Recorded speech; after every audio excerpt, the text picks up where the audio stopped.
करोति वाचालं पङ्गुं लङ्घयते गिरिं यत्कृपातमहं वन्दे परमानन्दमाधवम् श्रीमन्मदनगोपालं बृन्दारण्यपुरन्दरं श्रीगोविन्दं प्रपद्येऽहं दीनानुग्रहकारकम् वन्दे मुकुन्दमरविन्ददलायताक्षं कुन्देन्दुशङ्खदशनं शिशुगोपवेशम् इन्द्रादिदेवगणवन्दितपादपीठं वृन्दावनालयमहं वसुदेवसूनम् नवजलधरवर्णं चम्पकोद्भासिकरणं विकसितमलिनास्यं विस्फुरन्मन्दहास्यं कनकरुचिदुकूलं चारुवर्हावचूलं कमपि निखिलसारं नौमि गोपीकुमारम् बंसी विभूषितकरान्नवनीरदाभात् पीताम्बरादिर्नबिम्बफलाधरोष्ठात् पूर्णेन्दुसुन्दरमुखादरविन्दनेत्रात् कृष्णात् परं किमपि तत्त्वमहं न जाने।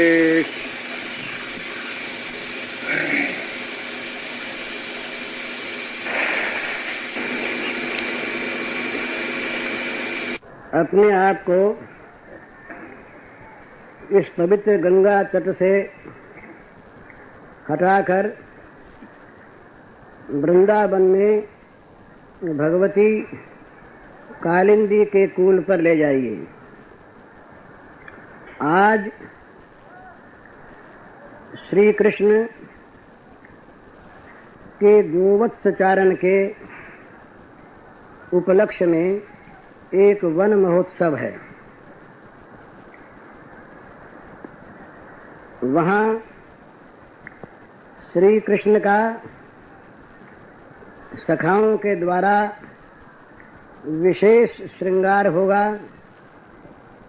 सखागणों के साथ वहाँ वन्य भोजन होगा और आज इस वन महोत्सव को देखने के लिए ब्रज के तमाम घरों से वात्सल्यवती माताएं और मधुर भावमयी श्री गोपांगनाएं भी जाएंगी।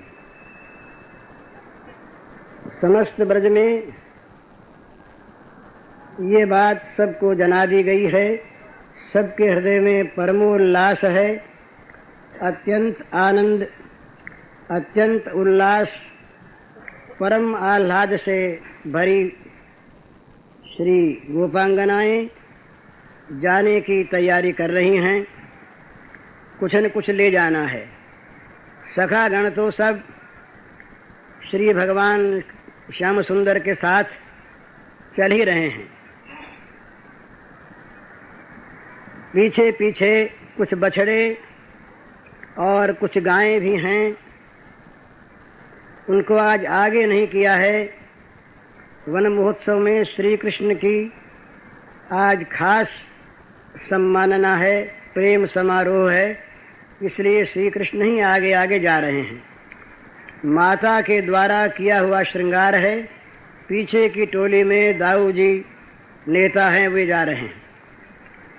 इस प्रकार वे वन में पहुंचे। बड़ा सुंदर सुरम्य वन है। तमाम वृक्षों में हरे हरे पत्ते सुशोभित हो रहे हैं। वृक्ष सब सुगंधित पुष्पों से सौरभित हैं। पुष्पों पर भंवरों की पंक्तियां मंडरा रही हैं, रसपान कर रही हैं, गुंजार कर रही हैं। वृक्षों की शाखाओं पर ऋषि मुनिगण आज मुनि के रूप में, पक्षी के रूप में बैठे श्री कृष्ण के वन महोत्सव देखने की प्रतीक्षा में हैं। मानो आंख मूंदे हुए भगवान के आगमन को देख रहे हैं, अभी आ रहे हैं। यमुना का पवित्र तट है, उस पर सुंदर बालुका राशि कि मानो एक सुंदर बिछायत हो, उसी के ऊपर ये वन में एक सुंदर कल्प वृक्ष है, उसके नीचे आयोजन है श्री कृष्ण के सम्मान का। भगवान श्री कृष्ण अपने सखाओं के साथ आ पहुंचते हैं और वहां के उस आसन पर समासीन हो जाते हैं। चारों ओर सब सखा बैठ जाते हैं। दाऊ जी का दल दूसरी ओर बैठ जाता है। सखियां तमाम आकर के घेर लेती हैं। एक तरफ वात्सल्यवती माताएं खड़ी हैं और एक तरफ गायों का और दूसरी ओर बछड़ों का झुंड वहां पर आ गया है। दाऊ जी की आज्ञा पाकर कुछ सखा भगवान के श्रृंगार में लगे हैं। अब भगवान के मधुर श्रीअंगों का और उनके श्रृंगार का निरीक्षण करना चाहिए। भगवान श्री कृष्ण श्याम सुंदर लगभग 11 वर्ष की अवस्था के से सुकुमार बालक हैं। उनके श्रीअंग परम सुशोभित हैं। उनके श्री विग्रह का वर्ण नील श्यामाभ उज्ज्वल आभा संयुक्त है, अर्थात मूल में नील वर्ण है। नील वर्ण पर श्यामता है, पर वो श्यामता रूखी नहीं है, वो श्यामता सरस है। वो श्यामता सरसता के साथ समुज्ज्वल है और उसके ऊपर एक उज्ज्वल श्वेत आभा तेज छाया हुआ है। इस प्रकार भगवान के श्री अंग का, भगवान के श्री विग्रह का वर्ण नील श्यामाभ उज्ज्वल आभा पूर्ण बड़ा तेजस्वी चमक रहा है। ये देखकर आप सोचिए कितना सुंदर है।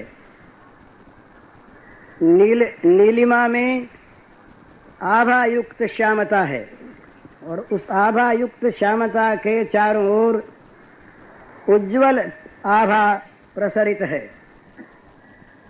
ये भगवान का सुंदर, बड़ा मनोहर, देव मुनि मनमोहक श्री विग्रह का वर्ण है। भगवान के श्रृंगार की तैयारी हो रही है। भगवान का प्रत्येक अंग अत्यंत सुषमापूर्ण है। भगवान के श्री अंग से एक बड़ी मनोहर मधुर दिव्य गंध निकलकर तमाम वहां के प्रदेश में प्रसरित हो रही है। उस अंग गंध का भी ध्यान करना चाहिए। बड़ी सुंदर, सुमधुर, अत्यंत मनोमोहक वो दिव्य सौरभ है, दिव्य गंध है। भगवान के चरण कमल अत्यंत मनोहर हैं। भगवान इस समय उस सिंहासन पर बैठे हैं। एक जानु पर भगवान ने दूसरा पैर रखा है, इसलिए भगवान के चरण तल के दर्शन भी हो रहे हैं। ध्वजा, अंकुश, वज्र, जौ, कुलिश इत्यादि के बड़े सुंदर भगवान के चरणों में चिन्ह हैं। अरुणाभ भगवान के सुंदर चरण तल हैं। भगवान के चरणों के 10 नख मानो बिजली की छटा से परिपूर्ण है।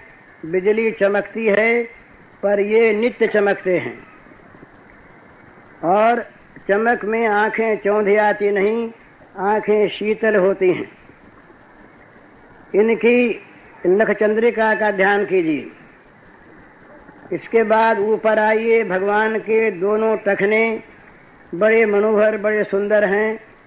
भगवान के चरणों की अंगुलियों में भगवान ने गहना पहन रखा है, वो विचित्र ढंग का है। वो छल्ले नहीं, एक प्रकार की विचित्र धातु से बने हुए विचित्र ढंग के हैं। उनका वर्ण स्वर्ण गौर है, उनमें दिव्य ध्वनि हो रही है। इसके बाद भगवान के नूपुर हैं, भगवान के पैरों में पैंजनियां हैं। उसके बाद भगवान के जानु के नीचे की पिंडली बड़ी सुंदर, बड़ी मनोहर है। भगवान के जानु अत्यंत मनोमोहक हैं। भगवान की जांघें वे सुंदर आभा युक्त। कटी में भगवान ने पीतांबर पीले रंग का दिव्य वस्त्र माता का पहनाया हुआ धारण कर रखा है, पर उसके अंदर से भगवान की जंघों के सुंदर वर्ण की आभा निकल रही है और वो उस पीत आभा युक्त उज्ज्वल वस्त्र के अंदर से उस पीत वर्ण को साथ साथ लेकर परम सुशोभित एक नवीन वर्ण की बन गई है। भगवान के कटी में मणि रत्न और घुंघरू वाली स्वर्ण मेखला है, करधनी है। भगवान की कटी बहुत सूक्ष्म है और बड़ी सुंदर है। भगवान का उदर परम मनोहर गंभीर नाभि है। भगवान के उदर में त्रिवली पड़ी हुई है। भगवान के उदर से नाभि से लेकर वक्षस्थल तक विचित्र रोमराज है। वो रोमराज इतनी मनोहर है, इतनी सुंदर है कि वो देखते ही बनता है। भगवान का वक्षस्थल अत्यंत विशाल है। वक्षस्थल में भगवान के एक ओर भृगुलता का पीत चिन्ह है, एक ओर श्री लक्ष्मी जी के निवास का संकेत है। भगवान ने वैजयंती माला पहन रखी है। वनमाला भगवान के गले में सुशोभित है। वन पुष्पों की मालाओं के बीच बीच में तुलसी के गुच्छे लगे हुए हैं। मुक्ताहार भगवान ने पहन रखा है। विचित्र रत्नों का हीरे का हार है। भगवान के कंठ में बड़ी सुंदर मुक्ताओं की माला है। भगवान का कंठ कंबुकंठ बड़ा सुंदर है। भगवान की विशाल बाहुएं हैं, मानो 2 बड़े सुंदर अजगर नीचे की ओर फन किए लटक रहे हैं। बड़ी कोमल, बड़ी सुंदर। भगवान का मुखमंडल तो विशेष शोभा युक्त है। भगवान की ठोड़ी बड़ी सुंदर, उस पर एक काली बिंदी लगी हुई है। भगवान के अधरोष्ट जो हैं वो लाल अरुण वर्ण के बड़े सुंदर। भगवान की दंत पंक्ति उनकी मधुर मुस्कान के अंदर से चमक रही है। वो मानो चंद्रमा की द्युति को हरण कर रही है। भगवान की नासिका बड़ी नुकीली है। नासिका में भगवान ने मुक्ता पहन रखा है। भगवान के कपोल, भगवान के गाल अरुणाभ हैं। अब यहाँ एक विचित्र रंग और बन गया है, जरा ध्यान से देखिए। देखिए, भगवान का श्री विग्रह का वर्ण है नील श्यामाभ उज्ज्वल आभायुक्त, ये सभी जगह। अब ये नील श्यामाभ उज्ज्वल आभायुक्त वर्ण के साथ भगवान के कपोलों की अरुणिमा, उसकी ललाई और मिल गई। मने और अंगों की अपेक्षा भगवान के कपोलों में एक विशेष प्रकार की आभायुक्त अरुणिमा है, ललाई है। ये अरुणिमा भगवान के श्री विग्रह के नील श्यामाभ उज्ज्वल आभायुक्त वर्ण के साथ मिलकर एक नवीन आभायुक्त वर्ण का उदय करती है। साथ ही भगवान के कानों में जो रत्नों के कुंडल झलमला रहे हैं, उन कुंडलों के वर्ण की आभा कपोलों पर और पड़ती है। तो मानो कपोलों पर पचरंगा या बहुरंगा प्रकाश आ गया। एक तो नील, दूसरा श्याम, फिर उज्ज्वल, तीसरा अरुण और चौथा कुंडलों के रत्नों के रंगों का विविध प्रकाश। इस प्रकार से भगवान के कपोल अत्यंत मनोहर, दीप्तिमान, सुंदर प्रतीत होते हैं, देखते बनता है। भगवान के कर्ण बड़े सुंदर हैं। कानों में भगवान ने कुंडल, रत्नों के कुंडल धारण कर रखे हैं। भगवान के नेत्र इतने मधुर हैं, इतने रसमय हैं, इतने आकर्षक हैं, इतने रसवर्षी हैं कि कुछ कहना नहीं बनता। मानो उनके नेत्रों से निरंतर प्रेममयी सुधा वर्षा हो रही है। उनके नेत्रों की पवित्र ज्योति मानो सब ओर जा करके सबके अंतःकरणों में आनंद का उल्लास उत्पन्न करती है। सबके अंतःकरणों में विशुद्ध भगवत भाव पैदा करती है। सबको आनंद की एक बृहद सरिता में बहा देती हैं। उसमें नेत्रों की उस ज्योति में, उस दृष्टि में दया, करुणा, प्रेम, आनंद, उल्लास, समता और भगवत्ता भरी हुई है। वो नेत्र की दृष्टि जिस तरफ जाती है उसी तरफ वो आनंद की सरिता बहा देती है। इस प्रकार भगवान के सुंदर नेत्र हैं। भगवान की नुकीली कुटीली भौवें हैं। भगवान की भौवें इस समय बड़ी सुंदर, मोहक हैं। जब वो शत्रु के सामने भौवें टेढ़ी होती हैं तो शत्रु को डरा देती हैं, पर यहाँ पर भगवान की आज इस समय जो बड़ी सुंदर भ्रकुटी है, वो भ्रकुटी तो देखने वाले के मन में परमाह्लाद, परम आनंद, परम शांति का उद्भव करती है। जरा नेत्रों की दृष्टि को और भ्रकुटी की मधुर कुटिलता को देखिए, कितना आनंद है, कितना बढ़िया। भगवान का विशाल ललाट है। उस ललाट पर भगवान ने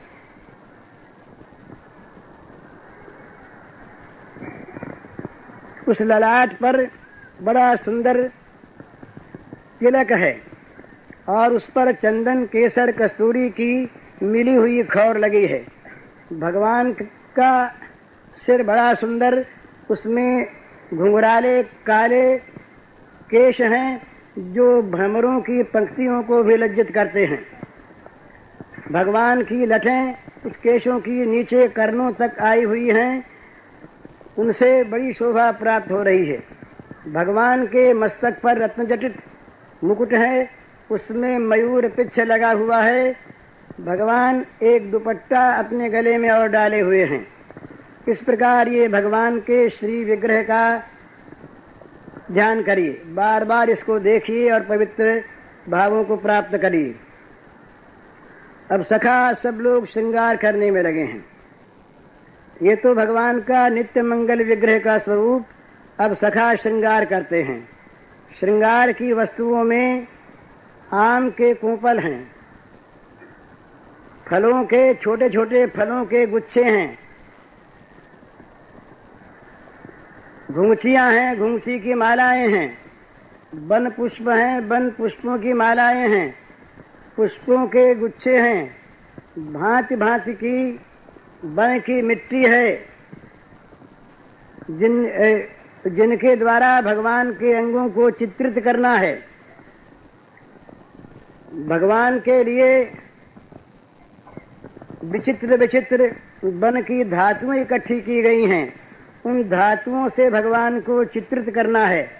वो चित्रकला कुशल सब मित्रगण सब कोई मिट्टी को घोल कर तैयार कर रहा है, किसने धातुएं घिस करके अलग अलग पत्तों पर रखी है, कोई वन्य पुष्पों को सजा रहा है, कोई सुंदर सुगंधित वन्य पुष्पों की माला गांथ रहा है, कोई भगवान के श्री अंग पर और श्री ललाट पर तिलक करने के लिए वन्य धातुओं के गोपी चंदन को घिस रहा है, कोई भगवान के मस्तक में बालों में गूंथने के लिए वो आम की कोंपलों को तैयार कर रहा है, कोई फल के गुच्छों को ठीक ठिकाने से बांध रहा है, और कोई भगवान के पैरों में नाचने के समय बांधने के लिए घूंघर तैयार कर रहा है।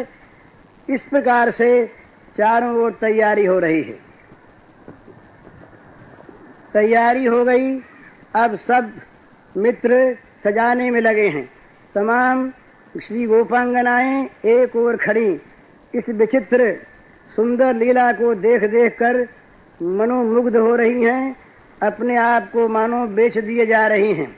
उनका मन श्री श्याम सुंदर के हाथ सदा के लिए बिक गया है। वे अपलक नेत्रों से, निर्निमेष नेत्रों से भगवान के श्री मुखमंडल की ओर निहार रही हैं और पल पल में नवीन नवीन हर्ष का, नवीन नवीन आनंद का, आह्लाद का उपभोग कर रही हैं। एक ओर वात्सल्यवती माताएं, यशोदा आदि, रोहिणी आदि, ये भगवान के सुंदर इस श्रृंगार लीला को देख करके मन में हर्षित हो रही हैं, और श्रृंगार करने वाले बच्चों के प्रति उनके मन में विशेष आशीर्वाद के भाव आ रहे हैं कि वे आज कन्हैया को सजा रहे हैं, हमारे कन्हैया को सजा रहे हैं। गायें और बछड़े वो बीच बीच में फांक से ऊपर को मुंह किए भगवान के इस विचित्र श्रृंगार वेश का दर्शन कर रहे हैं। मित्रों ने भगवान के केशों में आमों की कोंपलों को गूंथ दिया।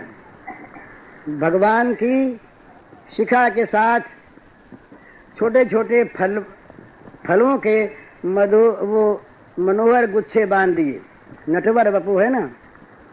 भगवान के मस्तक पर नाना प्रकार की धातुओं के तिलक कर दिए। भगवान की बाहुओं पर, भगवान के हृदय पर, भगवान के उदर पर, भगवान के पृष्ठ देश में, भगवान की पिंडलियों पर, भगवान की जंघाओं पर, भगवान के पाद देश में विचित्र धातुओं के द्वारा और वन की मृत्तिका के द्वारा सखाओं ने भांति भांति के चित्र बना दिए। कहीं मयूर है तो कहीं मैना है, कहीं हरिण है, कहीं सूर्य है। इस प्रकार नाना प्रकार के चित्रों से, वो वन धातु चित्रों से उन्हें चित्रित कर दिया। भगवान के गले में बड़ी सुंदर चिरमियों की घुंघचियों की माला बना के डाल दी।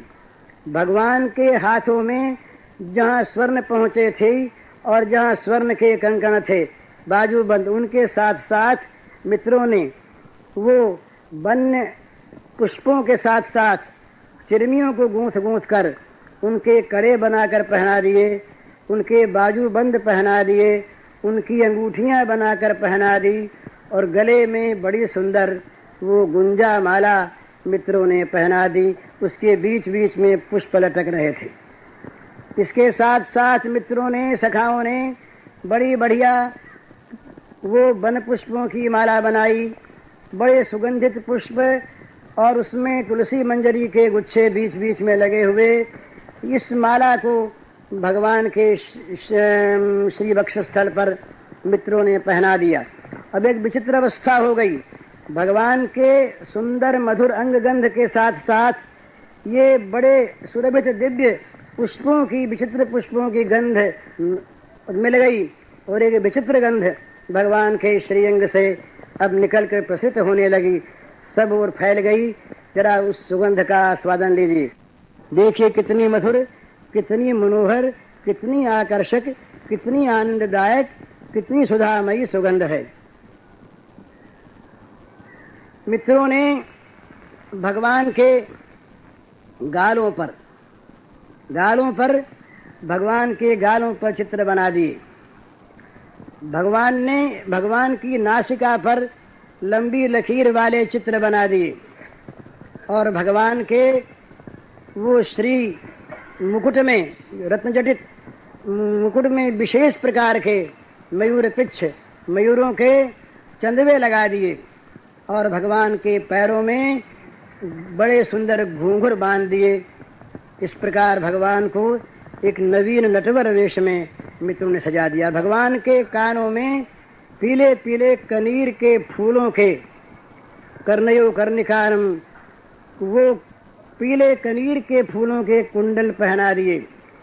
भगवान के बालों के गुच्छों के साथ साथ वन्य सुंदर पुष्पों की कलियों के गुच्छे लगा दिए। वो मानो एक नवीन मुकुट और बन गया मुकुट के आसपास। भगवान की मधुर मुस्कान इस समय जरा देखिए, ऐसी मधुर हंसी भगवान हंस रहे हैं। इस प्रकार की मधुर मुस्कान सखाओं की ओर देख देख कर और श्री गोपांगनाओं की ओर देख देख कर भगवान के श्री अधरोष्ठों से इस प्रकार की एक मधुर हंसी का, मधुर मुस्कान का विकास हुआ है जो सबके मन को हरण कर ले रही है। ऐसी सुंदर मुस्कान, ऐसी मधुर मुस्कान जो सारे जगत की तमाम आसक्तियों को, तमाम ममताओं को मानो सर्वदा के लिए हर कर चित्त में, हृदय में, जीवन में केवल और केवल प्रेमानंद सुधा को भर देती है और उसी में सबको डुबो देती है। भगवान की मुस्कान देखिए कितनी मनोहर है। वो अधरोष्ठों पर खेलती हुई, दंत पंक्तियों को बीच बीच में दिखाती हुई और वो नासिका की लोलक को कभी कभी बीच बीच में हिलाती हुई तमाम देखने वालों के मन को हरण कर रही हैं। कितनी मधुर मुस्कान। इस प्रकार भगवान वहां पर विराजित हैं। दूसरी ओर दाऊ जी का श्रृंगार हुआ। अब दाऊ जी वहां से दूसरी ओर चले जाते हैं। संकेत इसी प्रकार का था। यहाँ पर श्री कृष्ण श्याम सुंदर अपनी सखाओं के साथ रह जाते हैं और अब भगवान के हाथ में श्री राम ने ला करके मुरली दे दी। कहा, श्याम सुंदर अब तुम श्रृंगारवान हो चुके, सुसज्जित हो चुके, तुमको देख देख कर हम अत्यंत प्रसन्न हो रहे हैं, पर हमारे कर्ण, हमारे कान अब तुम्हारे मधुर सुर को सुनना चाहते हैं। अब तुम मधुर सुर से मुरली बजाओ। भगवान ने श्री श्याम सुंदर ने मधुर मुरली को, सुंदर मुरली को, मनोहारिणी मुरली को, देव ऋषि मुनि मनोहारिणी मुरली को, दिव्य मुरली को अपने होठों पर रखा और मधुर स्वर भर के उस मुरली के द्वारा मधुर मनोहर गान करने लगे। जरा मुरली की ध्वनि सुनिए, कितनी मनोहर है, कितनी मनोहारिणी है, कितनी आनंदोल्लासकारिणी है। किस प्रकार सुरीले स्वर से बज करके हृदय में ही नहीं तमाम विश्व में फैल करके सबके मनों को हरण कर रही है।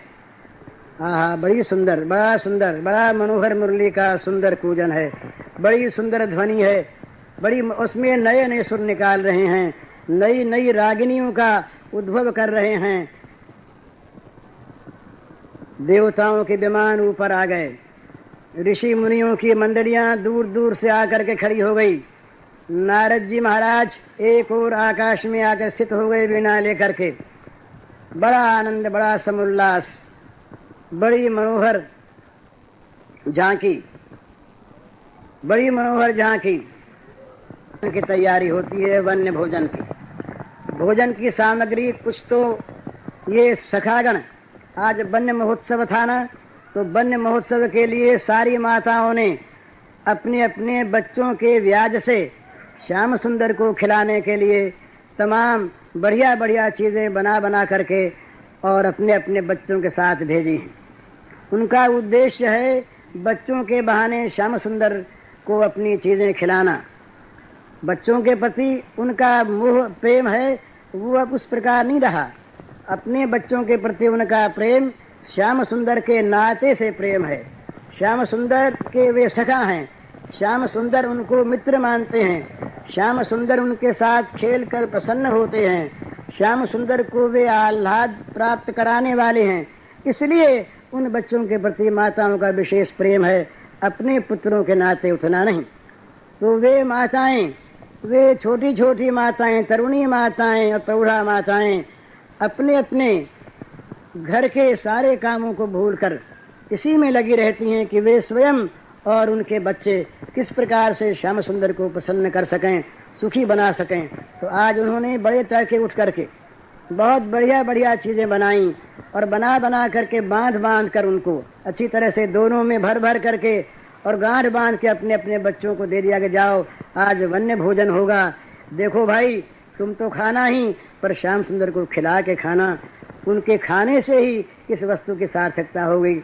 तो तमाम बच्चे गांठ बांध करके लाए हैं नवीन नवीन वस्तुओं का, नवीन नवीन सामग्रियों का। सबके माताओं ने ये सोचा कि हम कोई नई चीज बनावें, हम नई चीज बनावें। आज श्याम सुंदर के इस वन्य भोजन में एक विशेष प्रकार की आस्वादन की सृष्टि हो जाए। तो तमाम माताओं ने वस्तुएं बनाकर भेजी। अब जब वन्य भोजन की तैयारी हुई तो सखाओं ने कहा तुम कन्हैया बैठो, पर कन्हैया ऐसे बैठो कि तुम्हारा मुंह हमको दिखता रहे, तुम्हारा मुंह हमें दिखता रहे। तो बस इसी प्रकार से श्याम सुंदर मंडल चारों ओर भगवान के बैठ गई। सबको यूं दिखा कि श्री कृष्ण ने हमारी ओर मुंह कर रखा है, हमारी ओर मुंह कर रखा है। अब सबके सामने पत्तलें रख दी गई। पत्तलों में वृक्षों के पत्ते, बड़े पत्ते, कहीं दो दो पत्ते, कहीं कुछ न मिला तो एक छोटी सी पत्थर की ही कोई टुकड़ी ले आए, गोल गोल वही ला के रख दी। कहीं जो बड़े बड़े फूल थे उन फूलों के विशाल पत्तों को बिछा दिया। इस प्रकार से तमाम वो सखाओं के सामने पत्तलें रख दी गई। अब एक एक जना उठा पारी पारी से और अपने अपने पकवान को सबकी पत्तलों में परसने लगा। अब इतने सखा थे, पर वो इतना महान अपना अपना लाया हुआ प्रसाद हो गया कि सबकी पत्तलों में परस जाने लायक सबका हो गया, सबकी पत्तलों में परसा गया। तो क्या क्रम था? सबसे पहले श्याम सुंदर की पत्तल में परसते, उसके बाद दूर जा करके दूसरे झुंड में दाऊ जी की पत्तल में, और फिर तमाम सखाओं की पत्तलों में। सब लोग अब इतने साथ थे, परसते क्या देर लगी, परसने लगे। अब परसने के बाद अब जब भोजन आरंभ होने को हुआ तब मजाक शुरू हो गया। भगवान ने शुरू किया, उसने कहा अरे ये आम का अचार सड़ा हुआ किसने डाल दिया? मजाक। तो दूसरे ने कहा बढ़िया तो सीधा आमा ने डाला। बोले वही ऐसा करता, नटखट बहुत है ना, तो उसके मुंह में ये जा करके लाल लाल मिर्चा दे दो, उसका मुंह जल जाए। तो एक लड़का उठा, उसने मिर्च उठाई और मिर्च उठा करके उसके मुंह में ठूंस दी। उसने कहा राम राम क्या किया क्या किया। इस प्रकार से हंसते हंसाते हुए, मजाक करते हुए भगवान आरोगने लगे और तमाम सखा भोजन करने लगे। ये वन्य भोजन भगवान के बार बार होते थे, रोज तो होते ही थे, पर विशेष उत्सवों पर विशेष होते थे। आज वन्य महोत्सव है। आज वन में ये गोचारण की सफलता में ये उत्सव मनाया गया है। तो तमाम बच्चे और तमाम वो कुल सखागण सब मिलकर हंसते हंसाते भोजन करने लगे। अब यहाँ पर एक चीज हुई। एक बच्चा, उसका नाम था ललित। उस ललित की माँ ने एक विशेष चीज भेजी थी। अब वो ललित की माता की विशेष भेजी हुई चीज वो पहले देना भूल गया। अब वो खाने लगा, उसके मन में बड़ी व्याकुलता हुई और वो सोचने लगा कि मैं अब ये चीज दूं कैसे, पहले दी नहीं और अब देना ठीक नहीं मालूम होता, पर मन में बड़ी व्याकुलता, दिए बिना रहा न जाए और दे सके नहीं। तो अंतर्यामी श्री कृष्ण सब जान गए। उन्होंने कहा भाई देखो, किसी ने चोरी तो नहीं की है ना, माता की भेजी हुई चीज माताओं की हमको न देकर किसी ने रख तो नहीं ली, हम पत्तलों को देखेंगे। तो श्याम सुंदर उठे और सबकी पत्तलों को देखते रहे। देख ललित के पास पहुंचे तो बोले हाँ ये बेईमानी थे ने कि ये चोरी की माँ की भेजी हुई चीज दिन उठा के खा गए। अब उसकी सारी व्याकुलता दूर हो गई। अंतर्यामी भगवान ने इस प्रकार सबके साथ वो भोजन सुसंपन्न किया। भोजन सुसंपन्न होने के बाद सबने यमुना जी में जा करके हस्त प्रक्षालन किए, जलपान किया, सब कोई आकर के बैठ गए। अब खेलने की बारी आई। अब खेलने की बारी के पहले एक विचित्र बात दूसरी और होती है। वो ये होती है कि तमाम सखियां जो बात्सल्यवती माताएं थी वो तो गईं, ये तमाम सखियां जो रही श्री गोपांगनाएं, ये गोपांगनागण रहीं और रहे ये ब्रज के गोपगण और रहे भगवान श्याम सुंदर। तो बस अब इन ब्रज की गोपियों ने, इन ब्रजबालाओं ने, इनके मन में एक विशेष बात स्फुरित हुई कि आज श्री कृष्ण को विशेष रूप से हम लोग भी सजाएंगे। वो माँ सजाती हैं रोज, तो माँ का सजाना देख करके इनके मन में हमेशा आया करती थी कि हम भी सजावें, और रोज रोज सखा सजाते। सखाओं को सजाना देख कर इनके मन में आती कि हम भी सजाएं श्याम सुंदर को। तो जरा ध्यान कीजिए, श्याम सुंदर वन्य भोजन करने के उपरांत फिर उसी कल्प वृक्ष के नीचे सिंहासन पर आकर आसीन हो गए हैं। सखागण खेलने की बात कहकर और खेलने की प्रतीक्षा में सब इधर उधर खड़े श्याम सुंदर के मुंह की ओर निहार रहे हैं कि कब वो कौन सा खेल कैसे शुरू करेंगे। इसी बीच में गोपांगनाओं के मनों में ये बात आई। अब गोपांगनाएं विशेष सजाने के लिए अपने घरों से अपनी अपनी इच्छा रुचि के अनुसार गहने लाई थीं, कपड़े लाई थीं, चंदनादि लाई थीं और पुष्पादि की मालाएं लाई थीं।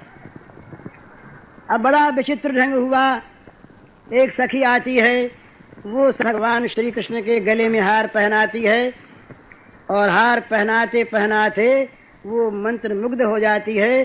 दूसरी चीज उसके हाथ में ज्यों की त्यों रह जाती है, वो केवल देखती रह जाती है। श्याम सुंदर उसकी ओर मुस्कुरा कर देखने लगते हैं, उसकी क्रिया बंद हो जाती है। ये दशा हुई तो अब दूसरी गोपी ने आगे कहा, हटो तुम। अब हटे कौन? यहीं पर एक नई स्थिति पैदा हो गई। अब श्याम सुंदर क्या करें? उनके पास तो केवल मुस्कुराहट है। श्याम सुंदर मुस्कुरा रहे हैं, उस गोपी की ओर देख रहे हैं। इतने में दूसरी गोपी ने आकर के उस गोपी के कान में कुछ कहा। क्या कहा? ये वो गोपी जानती है और कहने वाली जानती है। ये कहते ही उस गोपी को चेतना आ गई और चेतना आने के साथ ही उसने वहां पर नृत्य आरंभ कर दिया। जहां ये श्रृंगार रह गया सारा का सारा, अब वो सारी गोपियों का नृत्य आरंभ हो गया, बच्चों का खेल रह गया। अब वो गोपियां मंत्रमुग्ध की भांति विविध भावों के से, विविध भंगियों से नृत्य करने लगी। रास में उन्होंने नृत्य किया था श्याम सुंदर के साथ, बीच बीच में श्याम सुंदर थे। आज वो श्याम सुंदर के सामने मंत्रमुग्ध होकर, प्रेम मुग्ध होकर, प्रेमा सब का पान करके प्रमत्त होकर वे सब के सब विचित्र भाव भंगिमाओं से नृत्य करने लगी।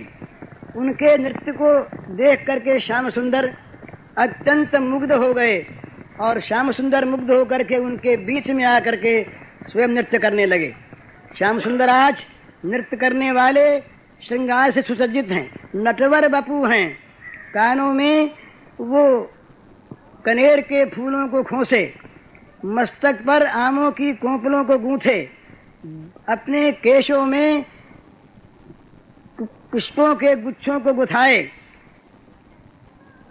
नाना प्रकार की धातुओं से सुसज्जित पैर में घूंघट बांधे हुए भगवान श्याम सुंदर उनके बीच में आकर नाच करने लगे, नृत्य करने लगे।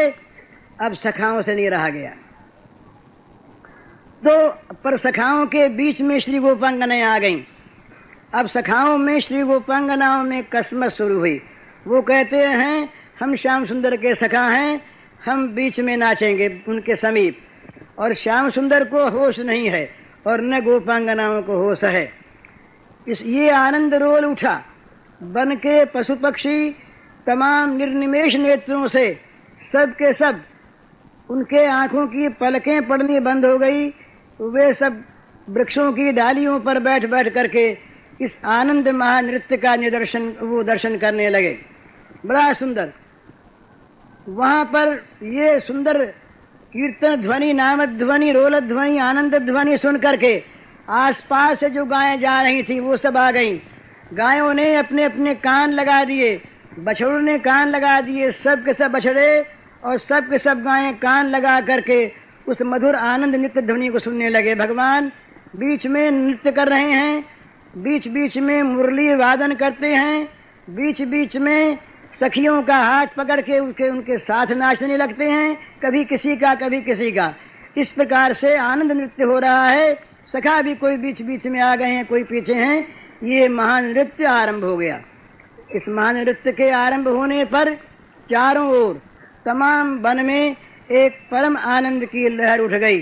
वन के पशुगण इकट्ठे हो गए दूर दूर से, वे आकर के इस आनंद नृत्य को देखने लगे।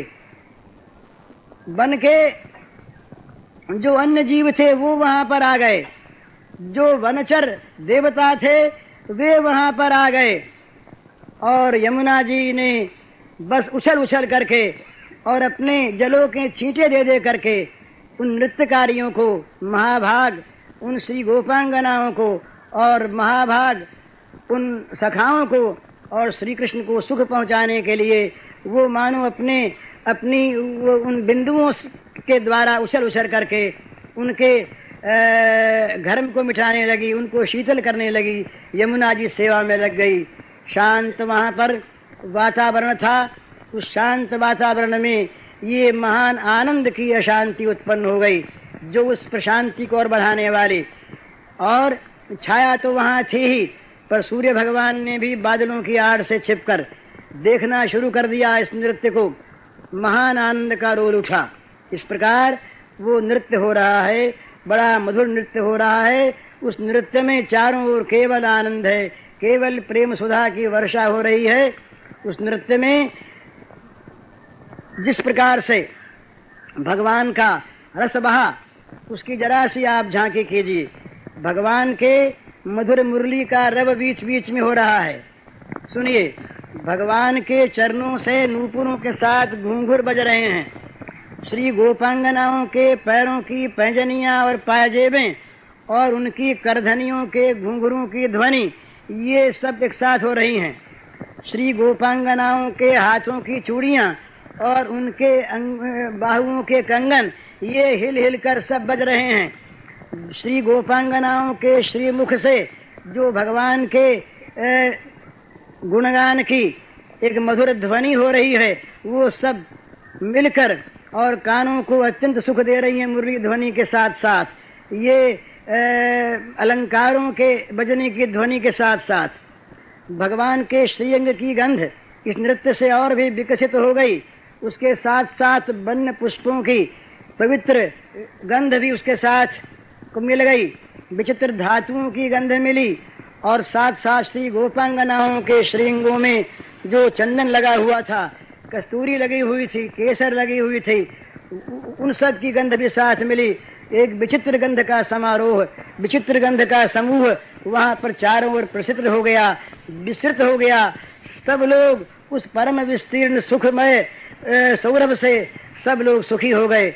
इस प्रकार तमाम सुगंधी, कानों को सुख देने वाली तमाम वो सुंदर स्वर, ये कानों को सुख देने वाला वो भगवान का मधुर अंग स्पर्श, वो त्वक को सुख देने वाला भगवान का वो मधुरा स्वादन युक्त प्रसाद, ये जिह्वा को सुख देने वाला। इस प्रकार से नासिका, कर्ण, त्वक, ये सभी इंद्रियां परम सुख का स्वादन करने लगी, और मन, चित्त, बुद्धि, ये तो सब के सब भगवान के श्री चरणों में अर्पित हो गए। भगवान के नृत्य को देखने में ये सब लग करके अपने आप को खो चुके। अब वहाँ पर छा रहा है केवल प्रेमानंद, वहाँ पसर रहा है केवल प्रेम सुधा रस, वहाँ बह रहा है प्रेमानंद सुधा का प्रवाह, और वहाँ सबको आनंद की, प्रेमानंद की, दिव्यानंद की, जागतिक आसक्ति, जागतिक ममता, जागतिक कामना, जागतिक अहंता से सर्वथा शून्य दिव्य प्रेम रसमयी वर्षा हो रही है। वहाँ पर सब लोग उस वर्षा में उस प्रेम रस की बाढ़ में निमग्न हो रहे हैं। सब डूब रहे हैं, गोपियां डूब गईं, वे गोपगण डूब गए और श्याम सुंदर भी डूब गए, हम लोग भी सब डूब गए। अब देखिए कैसे डूबे हुए हैं, कितना आनंद आ रहा। अभी नाच नृत्य बंद नहीं हुआ है, नृत्य चल रहा है। भगवान श्री कृष्ण नाच रहे हैं, सखागण नाच रहे हैं। ये नृत्य कब तक चलता रहेगा कुछ पता नहीं, कुछ पता नहीं। पूज्य श्री भाई जी के इस प्रवचन का शीर्षक है श्री कृष्ण के वन भोजन लीला का ध्यान और इसका कैसेट संख्या है 42।